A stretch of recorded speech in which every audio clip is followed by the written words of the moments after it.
Good morning, everyone. The Delaware County Commissioner meeting for December 8th, 2021 is now in session.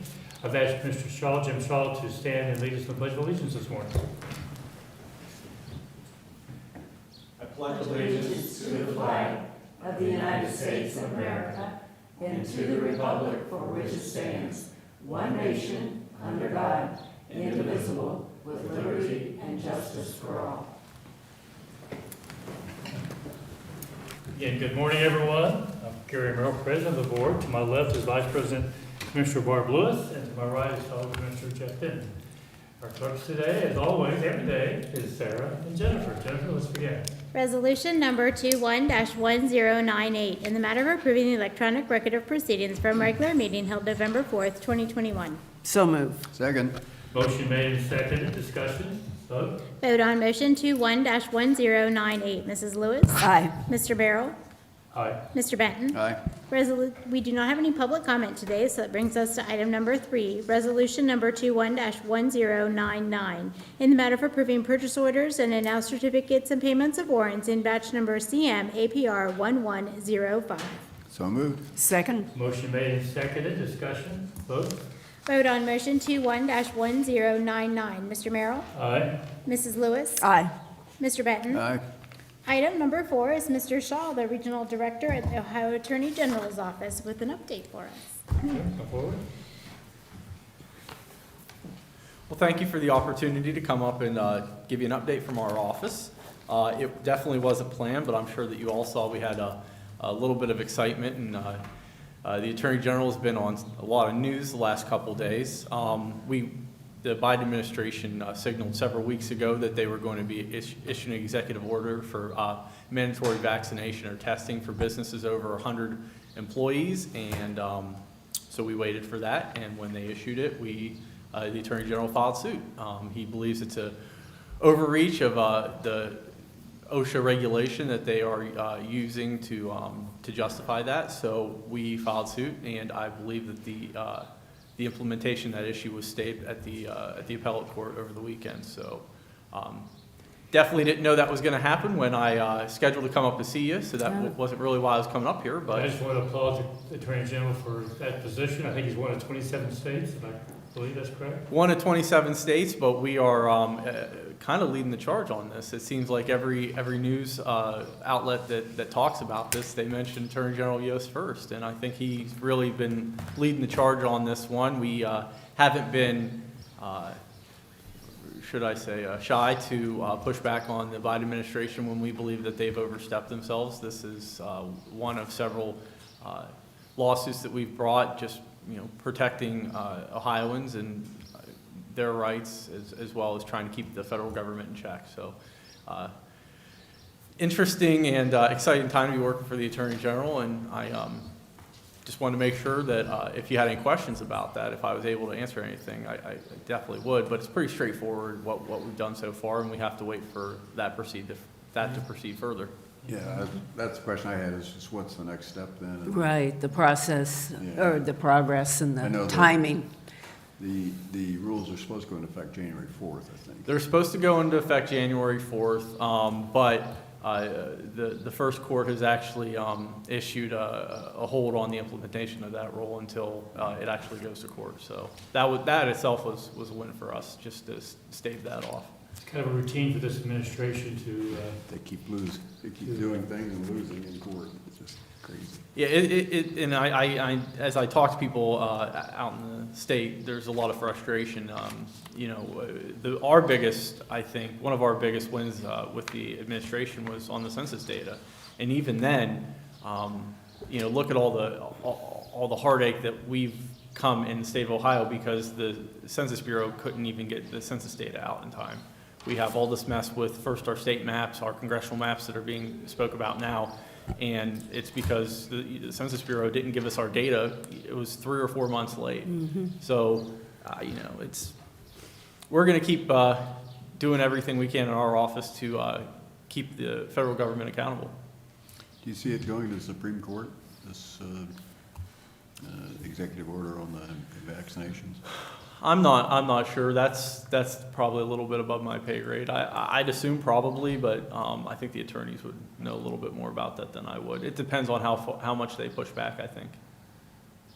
So, but the going on from that, if there's not any other questions, the one thing I was mainly coming up here for was to put something on your radar with the One Ohio opioid settlement, with the foundation that will receive the biggest chunk of the settlement money. How that works, just as a refresher, is the foundation board is represented by the various regions of the state, and the settlement divided the state up into regions. So I believe Delaware County's in Region 18 with a lot of your neighbors, Knox, Morrow, Union, Licking. And then each region has to elect their representation to sit on that board. I know you might have already got some correspondence from your attorneys on that, and if you haven't, you'll get it soon. But I just want to put it on your radar to start thinking about, who you might want from your region to serve as your representation on First thing we that. have to do, the region has to get together Yep. and recognize they're a region. Yep. And there's been some conversations in CCO about this. It's going to be a little of a challenge when you have a number of counties all with a different understanding. So it's going to, but it's good that you're putting on the radar, but it's not going to be an overnight solution. No, absolutely, and that's why because once we had a call with one of our attorneys about this, I think it was last Monday. So once they said, hey, start getting out, I said, I'm starting this next week because it takes me forever to, hit all my commissioners and prosecutors as well to get this. For example, we have a region, but who's the designee to set up that first meeting? That's absolutely one of the biggest challenges. One plan that we are suggesting as an example to look at, this isn't something you have to use, but we are suggesting that maybe you look at the Public Works Commission, their district structures, on how their regions elect their representation. So for example, with those district structures, with structures for districts with more than 4 counties, which would be almost apples to apples with this Region 18 for One Ohio, their region that sits down that then elects their representation on there is the county commissioners of each county, the chief executive officers of each city, 3 township trustees, 3 executive officers of villages, 1 representative from the county engineers, which probably isn't applicable because it's a little bit different. Yeah. Maybe sub that with prosecutors, I think would probably be more appropriate. And then 1 representative of the private sector. Was that 3 townships from each county or 3 in total? I think it's just 3 in total. So again, that raises the same question. How do you decide who those 3 are? Yep. So it's going to be a little clumsy for a lot of us, and CCO hopefully can provide some direction to lead us down this path at our next meeting. Yeah, and every district's going to do it a little bit different, but I think the biggest thing here is that representation, whoever is elected to sit on the board, that it be done thoroughly and as right as you can get it, because you don't want to get into a situation where a year from now and One Ohio is voting on, the board on some project funding, and someone who loses out goes back and says, well, this, From the Attorney General's perspective, what is the target date to have these in place? I don't think there is a target date. We haven't even heard exactly yet when the first distribution is going to happen. There was, last I heard, when we talked about this a couple months ago, the aim was to have a first distribution of money this calendar year. And then next year's was supposed to happen, I think, in the spring. And then the spring's going forward after that. But they wanted to get a distribution of money out this year. I'm not sure if that's still the case or not. I hope it is. But the foundation itself can't start divvying out money until the board is formed. But that won't affect at least to my knowledge, the local the 30% going, directly to the local entities. What counties are involved again in our region? I saved the screenshot, so let me go grab that. Okay. Because I don't want to tell you wrong. Oh, thank you. It's a union and, I think there's like 5 counties. Knox, Marion, yeah. There we go. Union, Marion, Morrow, Delaware, Knox, Licking, Fairfield. Okay, So you've got like kind of a C around Columbus almost. Okay. A half moon. thank you. Yep. So, yeah, just something to put on your radar because it's going to be, and I think you recognize that pretty quickly. This is going to be a pain. Yeah. And it's going to take a lot of time and effort. It's not more than a pain, you have these different entities, and how do you get them all together to feel like they've all been included so that there's no Mhm. feeling that they're not being included in the process? And that's easier said than done. Yep. Is there any restriction as to whether it's an in-person meeting or a Zoom meeting with these, when we get people together? When the foundation board meets, or when you're electing the No, I mean, like, people within we're supposed to have a meeting of people within our region. Is there any, as far as, I think the question, are Zoom meetings prohibited? yeah, As they are for elected positions? I don't know, and I'm resident That's a to good question. give an opinion because sure, my first thought would be, and I'm not an attorney, my first thought would be because this impacts the foundation's a nonprofit, it's not a governmental structure. I'm gonna get you a good answer on that. okay, oh, thank you.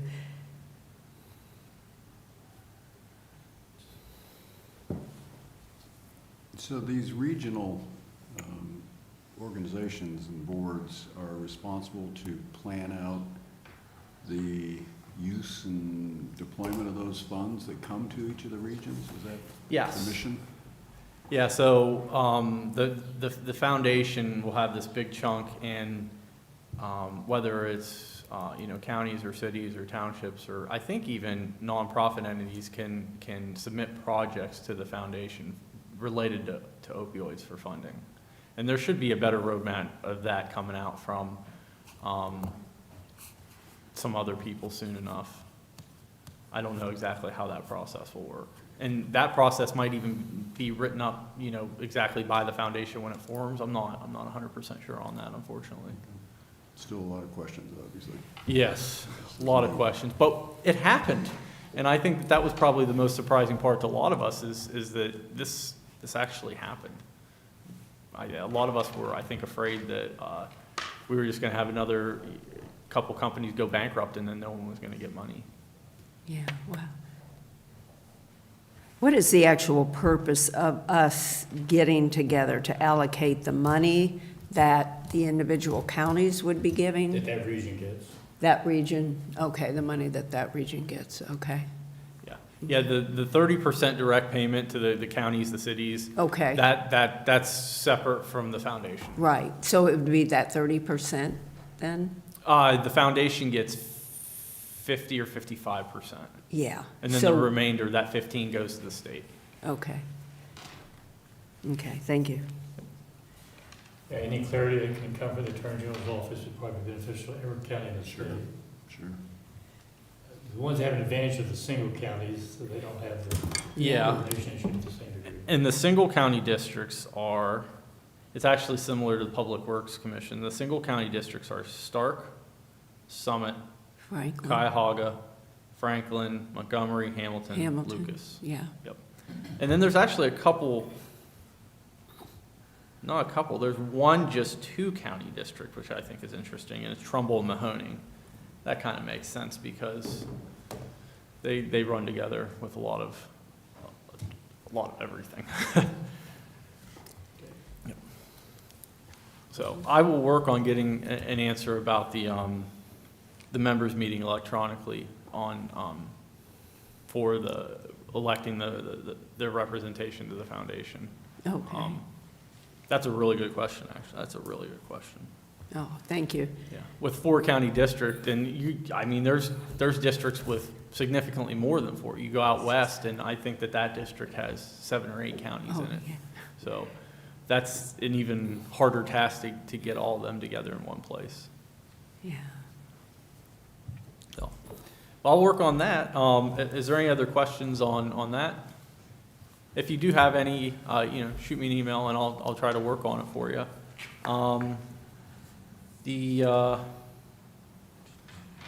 That's really about it. One other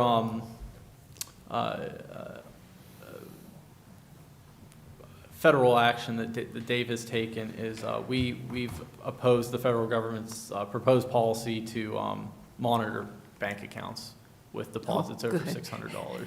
Yeah. So I probably need to have a checklist of every case that we filed against the federal government at this point, because I'm starting to lose track, and I'm not trying to be glib or funny. It's I think go ahead and flip it, that's okay. Yeah, it just shows how, I think those are the kind of things that really, what an overreach this administration is trying to do. overreach in a lot of cases, and kind of passing the buck on some other things that traditionally are the responsibility of the federal government, that they're just kind of washing their hands on. It's starting to get really frustrating on a personal level. Yeah, he's doing a great job. Yeah, we appreciate it. I appreciate hearing that. And it's, I know the Attorney General was up here a couple weeks ago for the Back the Blue rally in Powell, and he likes coming up here. I was supposed to actually be with him to that, and I had a kind of a personal thing come up really last minute Friday night that removed me from being able to be with the AG on that day. But I know he really enjoyed being up in Powell for that. Oh, that's great. But other than that, we've had a little bit more legislation in the State House that we are currently observing and are hopeful on some things. We're continuing to watch. There's a telecommunications fraud bill moving through the State House. It would strengthen Ohio's laws against robocalls. That's something that Attorney General Yost has been really active on protecting Ohioans for, and taking whatever steps we can as a state to protect our citizens, especially senior citizens. They're the most vulnerable with these robocall scams. So we have a lot of hope on that. And then there's HB 276, which would prohibit receiving proceeds of prostitution. So that would create a new offense, receiving proceeds of prostitution, and that would give law enforcement a better way to link pimps and traffickers to prostitution and human trafficking, and just give law enforcement another tool in their tool belt to go after those things. Since we've been in office, the Attorney General's really had 3 main focuses, and that's been the robocall stuff, human trafficking, huge initiatives on that, and then just empowering law enforcement. So one of our biggest things has been the new training platform that we've made available, OPATA Online, for law enforcement to be able to take classes remotely, and not just, and this isn't just looking at a video and taking it, but as we get further and further, a lot of these classes will be interactive, like an interactive Zoom. So almost like, I know when I was going to Akron, we actually had some students that would virtually attend our lectures from Columbus State Community College.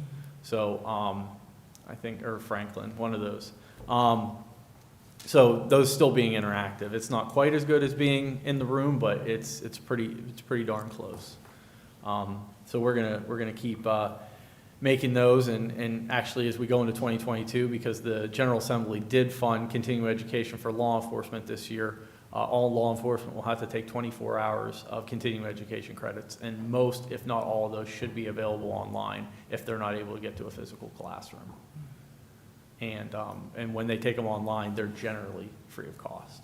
So the only cost that law enforcement that elects to do that all with OPATA Online is just going to be backfilling their guys on the streets when they have other guys taking the classes, and that's nice. They're not paying for the registration of classes. They're not paying for room and board when they're multi-day classes, the travel, the mileage.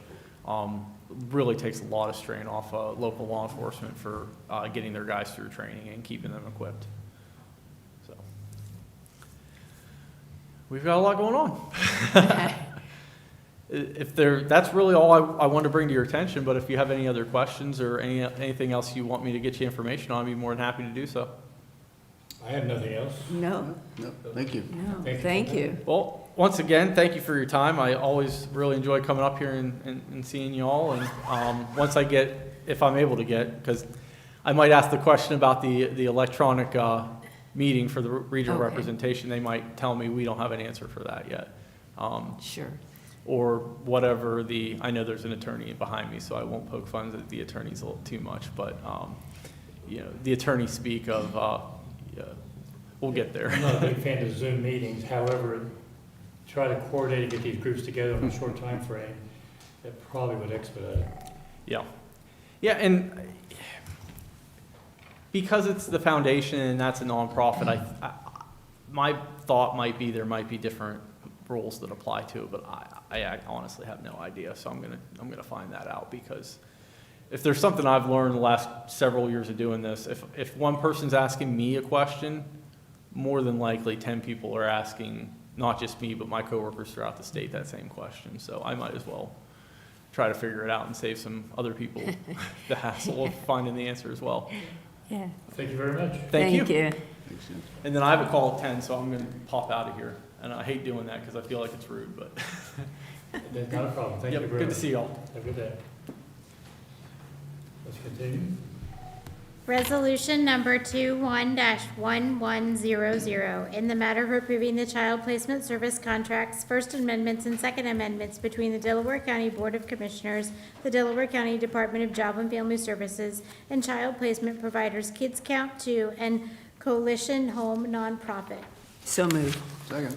Motion made and seconded. Discussion? Good morning, Commissioners. I'm Jennifer Wattenshade. I'm the Business Administrator for Job and Family Services. These two providers, the first one is Kids Count 2. It is a new provider for us, and we do have 3 youth placed there currently. The second one is Coalition Home, and this also is a new provider, and we do not have any youth there currently. Any other questions or comments? Vote. Vote on motion 21-1100. Mrs. Lewis? Aye. Mr. Merrill? Aye. Mr. Benton? Aye. Resolution number 21-1101, in the matter of approving the third amendments to the contracts for the purchase of residential treatment care services between the Delaware County Department of Job and Family Services, Buckeye Ranch, and Ohio MHAS Eastway Corporation. So moved. Second. Motion made and seconded. Discussion? Also with these ones, these are both third amendments for our placement providers. The first is Buckeye Ranch. It's an update to their per diem rate that they have available for us. And the other is also a per diem adjustment, and that is for Ohio MHAS Eastway Corporation. Questions or comments? Do we have kids in either one of these? We do, yes. The dollar, are these general fund dollars or are these? They do run through our cost pool. Everything, it comes out of 4E funding and different funding sources, and then the portion of local funds that ends up on your side of the house. We have SCPA dollars that we try to pay it out of first, and then if we have anything left over that still needs to come out of local funds, out of the balance that you guys have already provided us each year for operating costs, then it comes out of there. But it runs through a lot of other streams before it gets down to that point. Are you seeing a lot of price increases in the various providers? Some have increased, some have decreased slightly. It depends on the provider and the type of care that each youth needs. Call the vote. Vote on motion 21-1101. Mr. Merrill? Aye. Mrs. Lewis? Aye. Mr. Benton? Aye. Resolution number 21-1102, in the matter of approving supplemental appropriations and transfer of funds for Job and Family Services. So moved. Second. Motion made and seconded. Discussion? So this one, we were provided with additional funds from our workforce board. They have received an increase of funding to help with job placements and services for families that need them. So we've been pushed to increase our on-the-job training program. We were able to work with quite a few additional companies this year. They've been getting through their on-the-job trainings pretty well. And basically, we've just had a higher success rate. So we needed to increase our revenue so that we can increase our expenses for those, since we work on a reimbursement basis. Questions or comments? Vote. Vote on motion 21-1102. Mr. Benton? Aye. Mr. Merrill? Aye. Mrs. Lewis? Aye. Resolution number 21-1103. In the matter of approving a transfer of appropriations for juvenile court. So moved. Second. Motion made and seconded. Good morning. Good morning, Karen Watkins, Fiscal Coordinator for the Juvenile Probate Court. This is the closeout of our SBAA funding for our Victim Services Program. It ended in September, and we just need to return the funds as it's a lump sum funding arrangement that we have with them. Questions or comments? Vote. Vote on motion 21-1103. Mrs. Lewis? Aye. Mr. Benton? Aye. Mr. Merrill? Aye. Resolution number 21-1104, in the matter of authorizing the acceptance of a grant from the Ohio Attorney General Victims of Crime Act for the Victim Services Programs and the Court-Appointed Special Advocate Program for Delaware County Juvenile and Probate Court. So moved. Second. Motion made and seconded. Discussion. This is the annual grant that we have with the Attorney General's office. The Victim Services, last year we were able to accept almost $18,000 of restitution funding from juveniles. And then the CASA program, the program ended up supporting almost 7,100 volunteer hours to assist Union and Delaware County CASA programs. Questions or comments? Vote. Vote on motion 21-1104. Mr. Benton? Aye. Mrs. Lewis? Aye. Mr. Merrill? Aye. Resolution number 21-1105, in the matter of authorizing the acceptance of a grant from the Ohio Department of Mental Health and Addiction Services for the Delaware County Family Treatment Court Program for Delaware County Juvenile and Probate Court. So moved. Second. This, again, is an annual contract that we have with the Ohio Department of Mental Health and Addiction Services. It supports both the Family Treatment Court and the Juvenile Treatment Court program that we have. And this last year, we've supported, I believe, 12 adults and 2 children through this program. Questions or comments? Vote. Vote on motion 21-1105. Mr. Merrill? Aye. Mr. Benton? Aye. Mrs. Lewis? Aye. Resolution number 21-1106, in the matter of approving the Second Amendment to the Memorandum of Understanding between the Delaware Morrow Mental Health and Recovery Services Board and the Court of Common Pleas Delaware Court for the Specialized Docket Subsidiary Project FY 2021. So moved. Second. Motion made and seconded. Discussion. There were some additional funds available that we were able to spend on the allocation also for the Family Treatment and Juvenile Court. It was $20,000 to additionally support one of our magistrates. Questions or comments? Vote. Vote on motion 21-1106. Mrs. Lewis? Aye. Mr. Merrill? Aye. Mr. Benton? Aye. Thank you. Thank you, Karen. Resolution number 21-1107, in the matter of setting the bid date and time to receive bids for 2022-2023 sludge thickening polymer chemical supply contract for the Delaware County Regional Sewer District, Delaware County contract number 2201. So moved. Second. Motion made and seconded. Discussion. Morning, Commissioners. Tiffany Mag, Director of Environmental Services. Both of these items that we have on session today are for our annual chemical supply contracts. The first one is for polymers, which we use to thicken the sludge before it's transported between plants and then to the landfill. So this one is for a 2-year contract with 2 additional 1-year extension options, and we typically spend about $160,000 per year in polymers. Questions or comments? Vote. Vote on motion 21-1107. Mr. Merrill? Aye. Mrs. Lewis? Aye. Mr. Benton? Aye. Resolution number 21-1108, in the matter of setting the bid date and time to receive bids for 2022-2023 calcium nitrate chemical supply contract for the Delaware County Regional Sewer District contract number 2202. So moved. Second. Motion made and seconded. Any additional comments? So this is a chemical that we dose at the pump stations to eliminate downstream corrosion and odors. Similar, it's a 2-year contract with 2 additional 1-year extensions. We also spend roughly $160,000 per year on this chemical.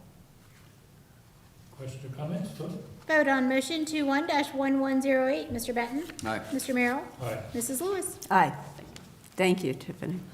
Resolution number 21-1109, in the matter of approving a project agreement between the Delaware County Board of Commissioners and the Delaware County Transportation Improvement District for Interstate 71 US 36 Sunbury Parkway interchange. So moved. Second. Motion made and seconded. Discussion. Good morning. Excuse me, Rob Riley, Chief Deputy Engineer. I know you're aware of this agreement.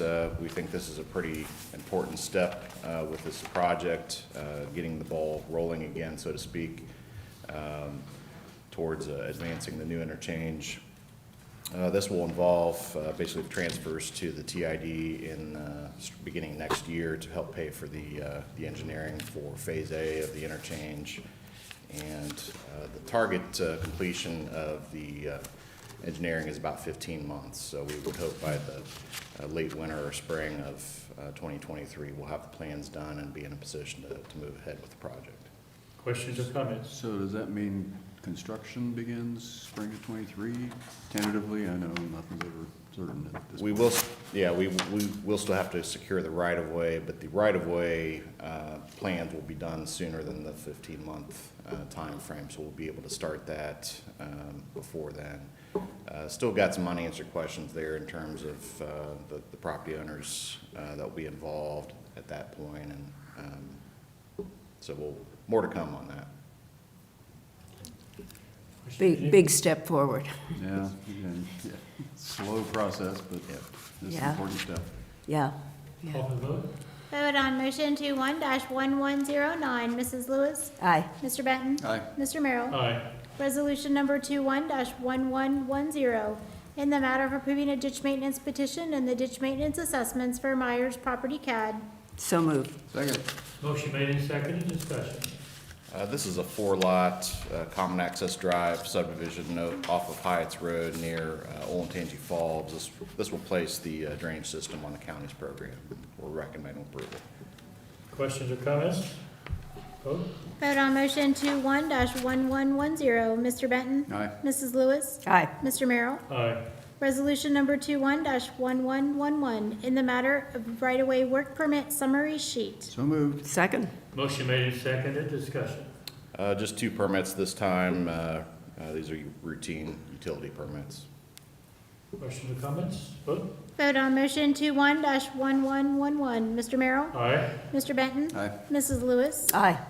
Resolution number 21-1112, in the matter of approving a contract of sale and purchase between Ronald L. Bell and Sally Bell, AKA Sally J. Hisson, and husband and wife, and the Board of Delaware County Commissioners for Del Lyra Drive. So moved. Second. Motion made and seconded. Discussion. This is one of the right-of-way parcels that's needed for the proposed roundabout at Powell Road and Lyra Drive. We've negotiated a settlement with the Bells and would like to move forward with this purchase. Questions or comments? Vote. Yeah, Oops, sorry. you know what I'm gonna ask. Yeah, I wondered that too. Yeah. Yes, the time frame we've got, I believe we'll be wrapping up the right-of-way purchases here very shortly. I do know there's some utility work that will have to happen at the intersection, but my understanding is Columbus will be proceeding with the construction contract or bidding of that relatively soon, probably later this fall. Construction timeframe, I think, will largely depend on how quickly the utilities can move, but I would expect to see a good bit of work out there starting next spring and through the summer. Call for vote. Vote on motion 21-1112. Mrs. Lewis? Aye. Mr. Merrill? Aye. Mr. Benton? Aye. Resolution number 21-1113, in the matter of establishing maintenance bonds and releasing construction bonds for Olentangy Falls East, Section 3, and Berlin Manor, Section. So moved. Second. Motion made and seconded. Discussion. Olentangy Falls East, Section 3 includes 25 single-family lots off Hyatt's Road. That's being developed by Rockford Homes. And then Berlin Manor, this section is 40 lots off of Cheshire Road, and that's a Fisher and Manor Homes project. The streets and the stormwater improvements for those sections have been completed, and now this will place those on a one-year developer maintenance period. Questions or comments? Vote. Vote on motion 21-1113. Mr. Merrill? Aye. Mrs. Lewis? Aye. Mr. Benton? Aye. Resolution number 21-1114, in the matter of adopting preliminary legislation and improving an LPA federal-state funds exchange project agreement between the Board of County Commissioners of Delaware County, Ohio, and the State of Ohio Department of Public Transportation for the project known as Del CR 163-4.31, PID ID number 109062, agreement number 36352. So moved. Second. Motion made and seconded, discussion. So this action involves the truss bridge over the side of the river at Warrensburg. We were successful in obtaining some federal highway funding to rehabilitate that bridge. The floor system and some of the beams underneath the bridge will need to be replaced. We were successful in obtaining $605,000 towards this project. Basically, this legislation involves kind of a typical agreement with ODOT. All the Federal Highway Administration funds are administered through the state DOTs, and so this basically involves the oversight through ODOT. I would note one particular thing. We were successful in getting us federal state exchange on this, and what that means is ODOT will replace the federal funds that we obtain for this with state funds, and what that does is it helps us streamline the project delivery and the environmental processes that we have to go through. You can imagine anytime you have to involve a river or certain things, there are always regulations that will involve and affect that. So by using state funds, we're able to basically shorten some of those processes versus the traditional federal process. So doesn't really change the result or the end result of what we do, but basically just makes it happen faster and hopefully save us some money in doing that. So the federal state exchange is something we've talked about, been talking about for some time, and we continue to talk about with ODOT. It's generally a good thing, or I won't even say generally, it's pretty much always a good thing for local agencies to receive the state money and for the state DOTs to use the federal money, because you can envision on a big highway job, a 70-71 split downtown, there's all kinds of regulations that they have to apply towards that, and the DOT is already doing those things. And so for us at the local level doing smaller projects, it's just far more simple and streamlined to use state funding. Allows us to avoid some of the federal red tape, so to speak. And so we're a big fan of it, and we're pushing ODOT to expand the federal state exchange. That's something that some other states do. ODOT does at a very small level. I know Iowa is one of the leaders in the U.S. That exchanges, I think, somewhere on the order of 20% of their federal funds for the locals with state funds. So a little narrative as a tangent, I suppose, but anyway, we're excited to see this project move ahead. 2023 is when we're targeting construction on this bridge. There's an engineer, I've heard this multiple times, but told me, you're getting old when you start working on the projects you already worked on once. And this was one of the very first bridges I worked on in 1997 when I joined the county. So we're back at it again and putting a new floor on it. Is that the lifespan of one of these bridges, or is that just a new situation? So this type of bridge, yes, we're not replacing the whole structure. It's basically just the floor. This type of structure has a flat floor, meaning water can basically just sit and penetrate into the metal flooring system. So not unique for this type of project. All the county engineers are dealing with this.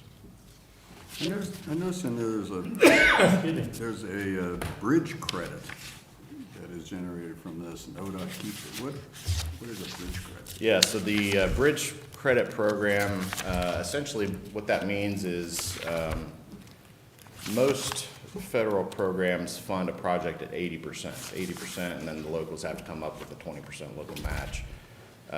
For the bridge program, ODOT allows counties and other local sponsors to what they call use a credit for other projects that they've used local funds on. So for instance, we do a lot of locally funded projects that don't have any ODOT involvement. You've funded a lot of local bridges. We basically get credit for all those other projects that we didn't use federal funding on to add another 15% towards that 20% gap. So that leaves us with a 5% share that we have to come up with, plus any additional costs above the grant max. So it's a nice program, way to recognize the fact that we're spending a lot of our local county funds to do bridge maintenance. Yeah, interesting. Thank you.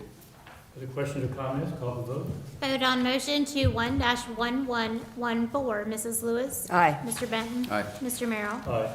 Resolution number 21-1115, in the matter of adopting preliminary legislation and approving an LPA federal loan LET project agreement between the Board of County Commissioners of Delaware County, Ohio, and the State of Ohio Department of Transportation for the project known as DEL VARCRGRFY22, PID number 113402, agreement number 36476. So moved. Second. Motion made and seconded. Discussion? So this agreement involves replacement of some guardrail along Lackey Old State Road. There are a variety of federal safety programs available. This is one that basically is targeted towards guardrail and some of the what we call systematic safety upgrades, basically replacing old guardrail, in particular upgrading the ends of the guardrail to more modern crash-worthy assemblies that are safer and have better outcomes when vehicles do hit the guardrail. So we are receiving $200,000 towards this guardrail replacement. Again, this is a project that has ODOT oversight, so we have to kind of go through the federal program, check off all the boxes, so to speak. But this will be, we're still quite a few years out from this. Believe it or not, these projects are programmed 5 years in advance, and so we got this funding, I think, a year or two ago, and here we are still. But 2024 is, I think late 2024 is when we're looking at this guardrail replacement. Questions or comments? Vote. Vote on motion 21-1115. Mr. Merrill? Aye. Mr. Benton? Aye. Mrs. Lewis? Aye. Thank you. Thank you. Resolution number 21-1116, in the matter of approving supplemental appropriations, a transfer of funds, and an advance of funds. Is there a motion? So moved. Second. Motion Oh, made and thank you. I seconded. was like- Discussion? Good morning, Commissioners. Karen First, Fiscal Manager. The first group of supplemental appropriations are to charge the drainage maintenance costs back to the individual ditch projects. That's something we do at this time of year, every year. The large last supplemental is for the third quarter casino revenue. We didn't budget enough to cover the entire amount because the amounts have jumped up so much. This year's revenues are 45% higher than last year's collections, and we're 16% higher than the 2019 collections. And the transfer of funds is just a transfer of the actual entire amount, the $802,509. And then the advance of funds are needed to cover the bond payments for December 1st. Questions or comments? Vote. Vote on motion 21-1116. Mrs. Lewis? Aye.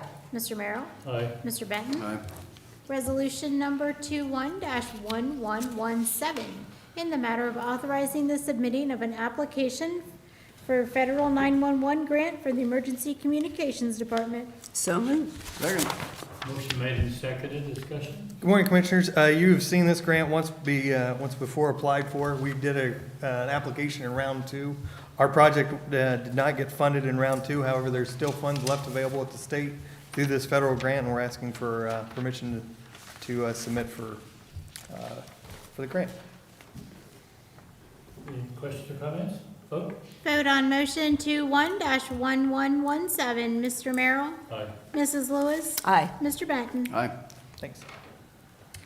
We do not have any administrator reports today, so that, Commissioner Lewis, you have anything today? I just have an emergency management meeting tomorrow, executive committee meeting tomorrow, and that's it. Commissioner Benton? Yeah, a couple things. We had our SEPCO board meeting Friday. That went okay. No big surprises. Let's see, and MORPC Executive Committee we had also on Thursday. That went okay.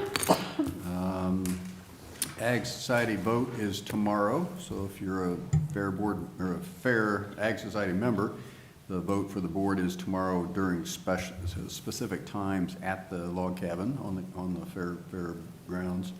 DKM budget meeting tomorrow. MORPC is Wednesday this week, not Thursday, since it's Veterans Day Thursday. So if you're planning on going, we have Veterans Day breakfast Thursday morning and the ceremony out here later on that morning. TID meeting Wednesday. So there's always a lot going on.